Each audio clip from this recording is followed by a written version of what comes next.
Hi guys, ഗൽബ്രോ YouTube ചാനലിലേക്ക് എല്ലാവർക്കും സ്വാഗതം. Bigg Boss Malayalam season 7 live update എത്തിയിരിക്കുകയാണ്.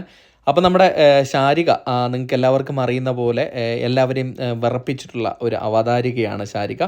അപ്പം ശാരിക ബിഗ് ബോസ് ഹൗസിലേക്ക് കടന്നു വന്നിരിക്കുകയാണ്. അപ്പം കടന്നു വന്നപ്പോൾ നമ്മുടെ ലാലേട്ടൻ ചോദിച്ചിട്ടുണ്ട്, ഇതുപോലെ തന്നെയാണോ റിയൽ ലൈഫിലും? അപ്പം പുള്ളിക്കാരി പറയുന്നുണ്ട്, എനിക്ക് അല്പം ചോരത്തിളപ്പ് കൂടുതലാണെന്നാണ്.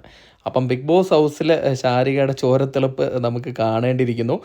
പ്രേക്ഷകരായ നിങ്ങളുടെ അഭിപ്രായം എന്താണ്? ശാരിക നന്നായിട്ട് കളിക്കാൻ സാധ്യത കൽപ്പിക്കുന്നുണ്ടോ ഇല്ലയോ എന്നൊക്കെ കമൻറ്റായിട്ട് രേഖപ്പെടുത്തുക.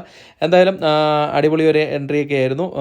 ശാരിക പറഞ്ഞു അവരുടെ നിലപാടുകൾ കറക്റ്റ് സമയത്ത് അവർ പറയും എന്നൊക്കെയാണ് ശാരിക പറയുന്നത്. കുറേ പ്രേക്ഷകർ പറയുന്ന പോലെ ഒരു ചൊറിച്ചിൽ ഒക്കെ ആകാൻ തയ്യാറായി തന്നെയാണ് ശാരിക അതിനുള്ളിലേക്ക് വന്നിരിക്കുന്നത്. ശാരിക പ്രത്യേകം പറയുന്നുണ്ട്, എനിക്കല്പം ചോരത്തിളപ്പ് കൂടുതലാണെന്നാണ്. അപ്പോൾ ആ ചോരത്തിളപ്പൊക്കെ ചിലപ്പം രേണുവിൻ്റെ അടുത്തോ ഇല്ലെങ്കിൽ ബാക്കിയുള്ളവരടുത്തൊക്കെ കാണിക്കുമോ ഇല്ലയോ എന്നൊക്കെ നമുക്ക് കണ്ടിരുന്ന് കാണാം. അപ്പം വരും ദിവസങ്ങളിലെ അപ്ഡേറ്റുകളുമായിട്ട് അടുത്തൊരു വീഡിയോ ആയിട്ട് കാണുന്നവരെ ടാറ്റ ബൈ.